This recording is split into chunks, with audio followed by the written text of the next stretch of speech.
India में बहुत ज़्यादा बिजनेस है। इसमें तो कोई अब जैसे आप दुनिया के टॉप 20 अमीर 3 आदमी देखें तो उनमें एक वो अडानी, अंबानी और मित्तल फैमिलीज हैं। हाँ, तो जो ये फैमिलीज हैं ये कौन सा कनाडा जाके बिजनेस करते हैं, इंडिया में ही बिजनेस करते हैं। अगर आप इंडिया में ही बिजनेस करो पूरे माइंड के साथ तो इंडिया में बहुत ज़्यादा पैसा है। उस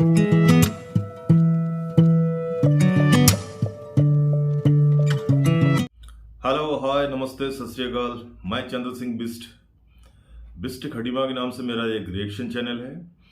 आज की जो वीडियो है शोएब चौधरी जी की वीडियो है, जो रियल एंटरटेनमेंट नाम से जानी जाती है और पाकिस्तान से बिलोंग करते हैं। पाकिस्तान के एक अच्छे यूट्यूबर भी हैं।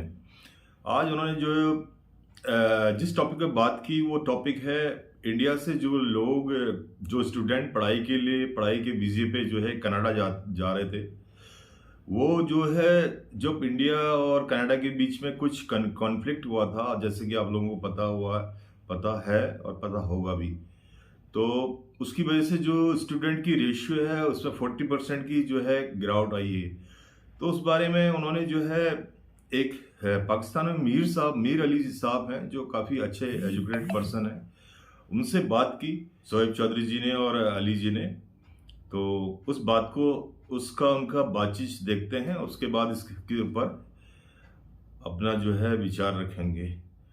टॉपिक ये है कि इंडिया और कनाडा का डिप्लोमेटिक कन्फ्लिक्ट चल रहा है और इसी कन्फ्लिक्ट को लेते हुए इंडियन स्टूडेंट्स ने ये डिसाइड किया है कि अब हम कनाडा 40% स्टूडेंट्स ने जो as compare to last year reject किया है कनाडा जाने के लिए स्टूडेंट वीज़ा के ऊपर। पाकिस्तानी पब्लिक इसके ऊपर क्या ओपिनियन रखती है, मीर अली ढिल्लू भाई इसके ऊपर क्या ओपिनियन रखते हैं कि आखिर क्या वजह है। वहाँ पे नेशन फर्स्ट है इंडिया में, जबकि पाकिस्तान की अगर बात करें तो पाकिस्तान में हर पाकिस्तानी ये कहता नजर आएगा कि जो करवा रहा है अमेरिका करवा रहा है, अमेरिका पाकिस्तान का सबसे बड़ा दुश्मन है। लेकिन आज किसी भी पाकिस्तानी से पूछ लें, वो सबसे पहले कहेगा कि मैं अमेरिका जाना चाहता हूं। हमारे यहाँ पे इस तरीके से नेशन को प्रायोरिटी क्यों नहीं दी जाती, कंट्री को प्रायोरिटी क्यों नहीं दी जाती। अस्सलाम वालेकुम भाई। वालेकुम अस्सलाम। अच्छा, और सबसे पहले नमस्ते और सत श्री अकाल।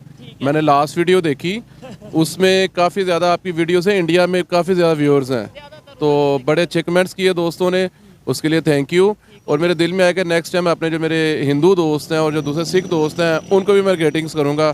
सो उनके लिए वंस अगेन नमस्ते एंड सत श्री अकाल। ये देखें, और आपने ये वीडियो जब देखेंगे नीचे कमेंट जरूर पढ़िएगा। आपने अस्सलाम भी ली, नमस्ते सत श्री अकाल भी बोला, वो इस चीज़ से कितना खुश होते हैं, मतलब ह्यूमैनिटी को प्रमोट किया। ये ग्रीटिंग्स हैं, ये इससे आपका रिलीजन का चेंज नहीं होता, ये ग्रीटिंग्स हैं, सीधी सी बात है। इधर ये लोग मतलब हमारे लोग मोस्टली इस बात को समझते हैं, जाहिल बड़े में इनको नहीं पता इन चीज़ों का, सिंपल सी बात है। चले, अब इंडिया के स्टूडेंट ये कह रहे हैं कि भाई हमें ऐसे कंट्री में जाने की जरूरत ही नहीं है एजुकेशन के लिए, जहाँ पे हमारे कंट्री के ऊपर इल्जाम लगाया जा रहा है। हम वहाँ पे जो है वो अपने आप को वो उस तरीके से बेहतर फील ही नहीं कर पाएंगे, कंफर्टेबल फील नहीं कर पाएंगे। क्या कहना चाहेंगे उनका जो इंडियन स्टूडेंट्स का 40% जो इस दफा रेशो ही कम हो गई है अप्लाई करने की। इंडियन स्टूडेंट्स को सल्यूट है, वो नेशन है। सबसे पहले उन्होंने नेशन की बात की, और दूसरे नंबर पे अगर उन्होंने कहा कि जी हम एजुकेशन के लिए कनाडा नहीं जाना चाहते, तो कनाडा से बेहतर एजुकेशन अब इंडिया में होगी। दैट्स व्हाई मतलब हाँ, ये एक होगी वाला एक सवाल है, और ये जरूर जो देख रहे हैं वो जरूर बताइएगा कि क्या उस लेवल की एजुकेशन, नो डाउट वहाँ पे आईआईटी पूरी दुनिया में इस टाइम उनका ये जो इंस्टीट्यूट है उसका नाम है, और भी बहुत से इंस्टीट्यूट्स होंगे। लेकिन एजुकेशन के साथ साथ और भी बहुत से, मतलब स्टूडेंट वीज़ा पे जाते हैं लेकिन जॉब के लिए, रोजगार के लिए, बिजनेस के लिए, तो 40% एप्लीकेशन ही कम हो गई हैं। क्या समझते हैं आप इसमें? पता क्या, एक तो उन्होंने वन नेशन थ्योरी इंडियंस ने यूज़ की, बड़ी अच्छी बात है। और अफसोस की बात है कि हम लोग नेशन नहीं बन सके अभी तक। एक चीज़ ये, और दूसरी ये कि एजुकेशन इंडिया में भी एजुकेशन होगी इसलिए वो नहीं गए। और तीसरा जो बिजनेस की आपने बात की ना, तो इंडिया में बहुत ज़्यादा बिजनेस है। इसमें तो कोई अब जैसे आप दुनिया के टॉप 20 अमीर 3 आदमी देखें तो उनमें एक वो अडानी, अंबानी और मित्तल फैमिलीज हैं। हाँ, तो जो ये फैमिलीज हैं ये कौन सा कनाडा जाके बिजनेस करते हैं, इंडिया में ही बिजनेस करते हैं। अगर आप इंडिया में ही बिजनेस करो पूरे माइंड के साथ तो इंडिया में बहुत ज़्यादा पैसा है। उसकी एक मिसाल है, इंडिया में एक प्रोग्राम आता था शार्क टैंक्स, उसमें एक लड़के ऐनक वाला, उसका नाम नहीं मुझे आता, वो 2200 के 2300 करोड़ का वो कहता है मैंने धंधा शुरू किया। और ये जो एक लफ्ज़ है दोगलापन, ये भी इंडियंस ने उसी से सीखा है, उसका नाम नहीं मुझे आता। उस लड़के ने ये साल 2 साल में हज़ारों करोड़ का बिजनेस स्टैंड कर लिया, इंडिया में किया ना। तो अपॉर्चुनिटीज़ हैं इंडिया में। लाइक मैं पाकिस्तान में हूँ, कोई भी मुल्क जो है वो मेरे मुल्क की वो सालमियत पे बात करे कोई, तो ओबियसली मैं कहूँगा यार मैं उधर नहीं जाता जब मुझे यहाँ पे अपॉर्चुनिटीज़ मिल रही हों, जब यहाँ पे बिज़नेस हो, जब यहाँ पे एजुकेशन हो। जब मुझे यहाँ पे एजुकेशन नहीं मिलेगी, बिज़नेस नहीं मिलेगी, मैं तो फिर जाऊँगा ना बाहर। अच्छा, ये मेन जो टॉपिक है, मेन गहरी बात इन्होंने ये किया कि अगर कोई मेरे कंट्री को बुरा कहेगा, मेरे कंट्री पे इल्ज़ाम लगाएगा, मैं तो कभी वहाँ पे नहीं जाऊँगा। इसे कहते हैं कंट्री से मोहब्बत। चाहे आप पाकिस्तानी हैं, चाहे आप इंडियन हैं, अपने कंट्री से मोहब्बत करते हैं। हमारे इधर मोहब्बत का कंसेप्ट सर कुछ थोड़ा हट के है। हमारे इधर कंसेप्ट ये है कि नारे लगाओ, ऊंची आवाज़ में नारा लगाओगे, जज्बाती स्टेटमेंट दोगे, नॉन मुस्लिम के अगेंस्ट आप बड़ी बड़ी स्टेटमेंट दोगे कि भाई काफरों से ट्रेड नहीं करनी, पाकिस्तान कलमे के नाम पे बना, तो शायद ये मोहब्बत है। वैसे आप 2 नंबरी भी करो, करप्शन भी करो, और जिस अमेरिका को बुरा कहते हो उस अमेरिका भी मैं भी जाऊँ। हमारे यहाँ ना दिमाग बंद है। ये जो पाकिस्तान कलमे के नाम पे बना है ये हमें सिखाया गया है। और एक बड़ा देर से स्लोगन पढ़ता आ रहा हूँ, पाकिस्तान नूर है और नूर को जवाल नहीं। तो मेरे माइंड में आया कि 71 में तो जवाल आ गया था जब बांग्लादेश अलहदा हो गया था। सीधी सी बात है, ये चीज़ें हमारी अवाम के ज़हन में ठुसाई गई हैं, हमें ज़हन में ये रटाई गई हैं, और हम लोगों का ज़हन बंद है। हम लोग आंखें खोल के समझते ही नहीं है। हम लोग भेड़ बकरे की तरह जिस तरफ हाँका जाता है उस तरफ चल पड़ते हैं। अगर हम खुद अपने ज़हन से सोचें ना तो रियलिटी कुछ और है। और उसमें मैं ये बात कहना चाहूँगा कि ना मेरा मतलब पब्लिक की अगर बात करूँगा तो पब्लिक का इतना कसूर नहीं है। जब हमें दुनिया से कट ऑफ किया गया है, हमें उस तरीके से एजुकेशन लेवल, उस तरीके से रियलिटी नहीं पता, हमें इवन ये नहीं पता कि इस टाइम कैसे दुनिया डेवलपमेंट की तरफ जा रही है, दुनिया टेक्नोलॉजी में एक दूसरे का मुकाबला कर रही है। लेकिन आज भी हम बात करते हैं कि पाकिस्तान में जज्बा बहुत है, पाकिस्तान में टैलेंट बहुत है, लेकिन वो दोनों चीज़ें हमें सिर्फ जुबानी कलामी हद तक नज़र आती हैं, प्रैक्टिकली चीज़ें नहीं नज़र आती। एक अजीब सा सिस्टम है, जो बुजुर्ग लोग हैं जो कुछ नहीं कर सकते, वो मस्जिद की पहली सफ़ों में अमेरिका की तबाही के लिए दुआ कर रहे होते हैं, और उसी मस्जिद में उसकी पिछली सफ़ों पे यंगस्टर जो है अमेरिका के वीज़े की दुआ कर रहे होते हैं। सीधी सी बात है। अच्छा, बड़े पोलाइट वे में बात करते हैं, लेकिन ये बड़ी गहरी बात करते हैं कि भाई एक ही मस्जिद में जब हम नमाज के लिए जाते हैं, बुजुर्ग हैं जिन्हें पता है अब अपनी हमारी ज़िंदगी तो जो गुजरनी थी गुजर गई है, हम ये कहेंगे काफर तबाह हो जाए, ये हो जाए, अमेरिका ये हो जाए, लेकिन उसी मस्जिद में पीछे खड़े होकर यंगस्टर कह रहे हैं कि किसी तरीके वीज़ा मिल जाए अमेरिका का। अच्छा, हर चीज़ को पाकिस्तान में मोस्टली हर चीज़ को मजहब के साथ जोड़ दिया गया है। ये एक सोची समझी साजिश के थ्रू हुआ है या फिर हमारा शुरू से ही माइंडसेट ये था? मैं इस चीज़ को बड़ा हैरान हूँ। मतलब आप कोई भी चीज़ ले लें, कश्मीर को मजहब के साथ जोड़ा हुआ है जी, उधर मुसलमान है भाई, दुनिया के दूसरे कंट्री में मुसलमान नहीं है, दूसरे एरियाज में मुसलमान नहीं है। इवन अगर हम पाकिस्तान खुद की बात करें जी, पाकिस्तान कलमे के नाम पे बना है, इसे भी मजहब पे जोड़ दो, ठीक है, क्या कहेंगे? हर चीज़ को मजहब पे जोड़ देंगे, क्या ऐसे हम आगे जा पाएंगे? बिल्कुल नहीं जा पाएंगे, बिल्कुल नहीं जा पाएंगे। अब 75 ईयर्स हो गए हैं मज़हब के नाम पे जुड़े हुए, तो कहाँ गए हैं? तो मेरा तो सोचना है कि चलो 20 साल मज़हब से ज़रा हट के देखते हैं ना। मज़हब नो डाउट हट के नहीं मतलब छोड़ना नहीं है, सिर्फ एक वो जो एक जहादी सोच है ना उसको छोड़ के थोड़ा एजुकेशन पे काम करके देखते हैं, मज़हब को साथ रखते हैं। व्हाट यू थिंक कि मैं मुस्लिम नहीं हूँ? अल्हम्दुलिल्लाह मैं दूसरे मुस्लिम से ज़्यादा ट्रू मुस्लिम हूँ। मेरा दीन इस्लाम। हिम्मत है सच बोलने की, इसलिए मैं समझता हूँ आप ज्यादा बेहतर हैं। एक तो ये मुझे ऑर्डर है कि सच बोलो, और दूसरा मुझे ऑर्डर है कि आपका अखलाक ऐसा हो कि दूसरा बंदा आपकी बात से खुश हो। मैं इन पे अमल करता हूँ, सिंपल। जो थोड़े दिमाग के कम, या मतलब मैं गुस्से में या वैसे ऐसे ही कहूँगा, वो ये अब ये मीर अली भाई ने बात की कि भाई 20 साल मजहब से थोड़ा साइड पे होके आप चलें। उनका कहने का मतलब ये आप इम्प्लीमेंट करें अपने मजहब के ऊपर, अपनी प्रैक्टिसेस करें, लेकिन इन चीज़ों को इन्वॉल्व ना करें मजहब के साथ, जो उनसे हर चीज़ में मजहब को ना लेके। ये इनका कहने का मतलब है। मैं क्लियर करता चलूं, यहाँ पे एक सीन है कि जो बंदा नमाज पढ़ता है उसके साथ 5-6 टाइम दाढ़ी रखी हुई है, वो अपने आप को एक सुपीरियर समझता है। और यार क्यों? तुम अल्लाह मियाँ के मुंशी हो, अल्लाह मैंने तुमसे पूछ के दूसरे बंदे को बख्शना है। सारे बराबर हैं यार, पता नहीं तुम्हारी कबूल भी हो रही है कि नहीं। हम लोग जो कोई इबादत करते हैं ना तो उसको शो ऑफ करने की कोशिश करते हैं। एक्चुअल ये नहीं है। जिस इबादत को आप शो ऑफ करते हो वो आपकी कबूल ही नहीं होती, वो फारिग हो जाती है। आपका मजहब आपका पर्सनल है, उसको आप दूसरों पे नहीं थोप सकते, सिंपल। मैं ये कह रहा था कि मजहब को पर्सनल रखें और थोड़ा सा माइंड खोल के ब्रॉड माइंड के साथ देखें, अपना विजन क्लियर करें और एजुकेशन के ऊपर काम करें, सिंपल।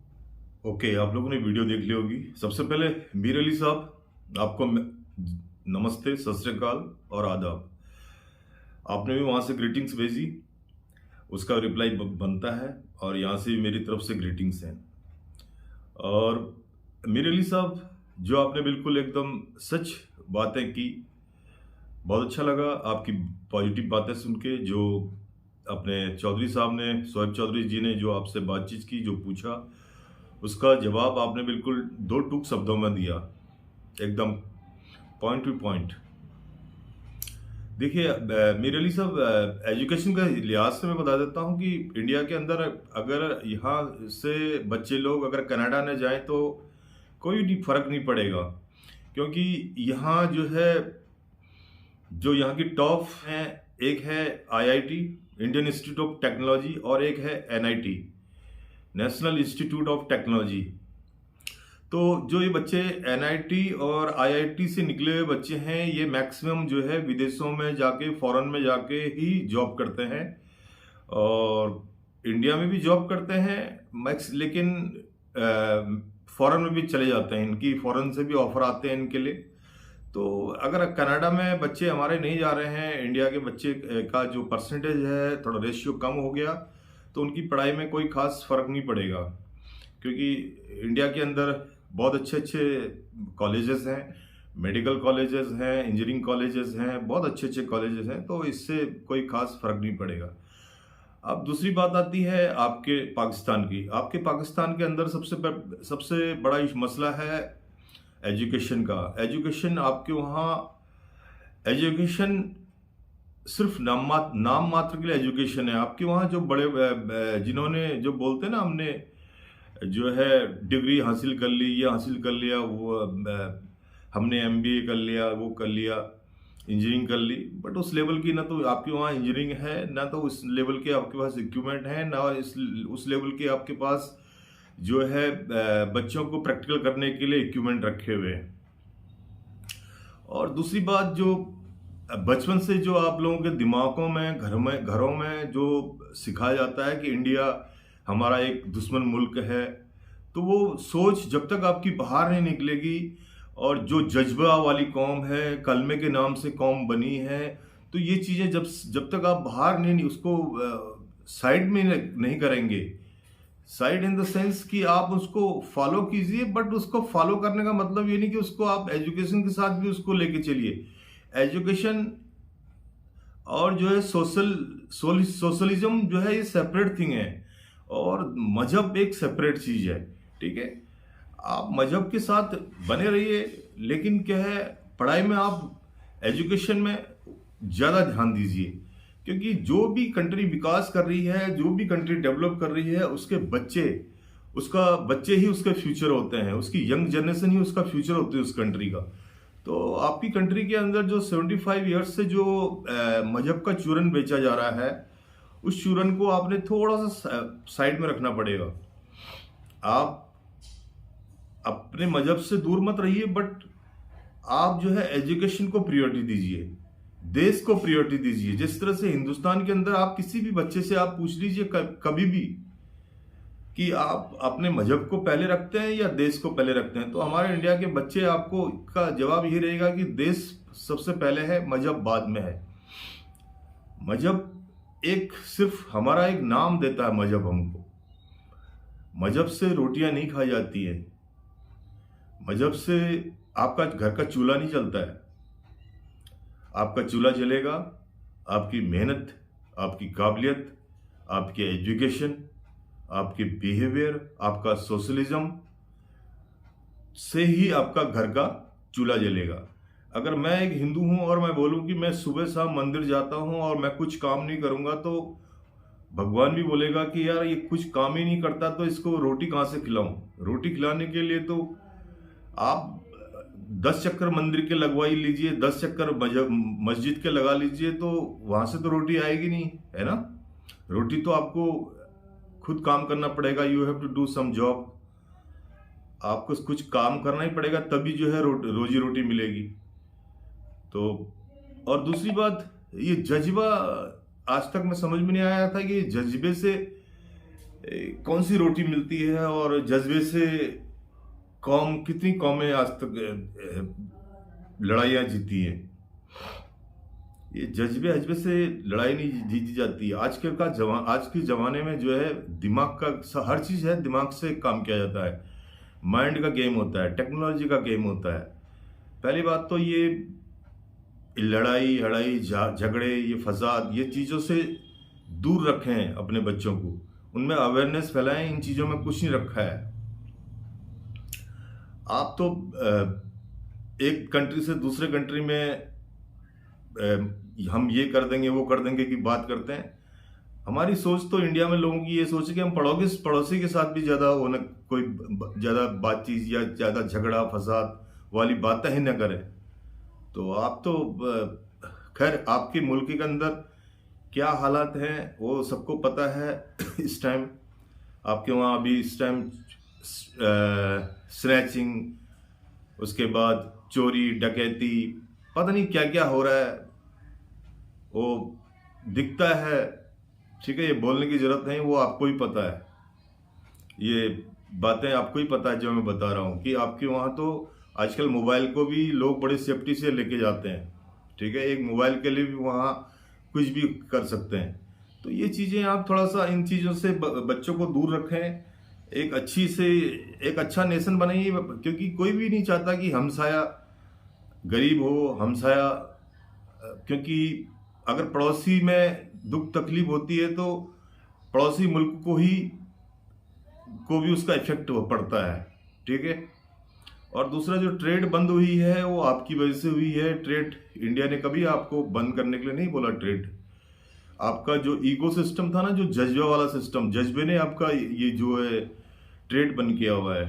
तो ये जज्बे को से बाहर निकलो तो धीरे धीरे जो है आप एक कदम बढ़ाइए गवर्नमेंट ऑफ इंडिया की तरफ, तो गवर्नमेंट ऑफ इंडिया भी कुछ सोचेगी। अगर आपके वहाँ से हर बार नेगेटिव चीज़ें आएंगी, नेगेटिव चीज़ें उछालेंगे, आप एक पीएम के बारे में उल्टा सुल्टा बोलेंगे, कोई भी इंडियन आदमी जिसके अंदर इंडियन ब्लड होगा तो वो कभी बर्दाश्त नहीं करेगा। कुछ भी बोलेंगे तो आपको कोई भी इंडिया का आदमी आपसे ट्रेड तो क्या आपसे बातचीत भी नहीं कर पाएगा। ठीक है, तो मीर अली साहब आपने जो बातें की अच्छा लगा, आपने बहुत ही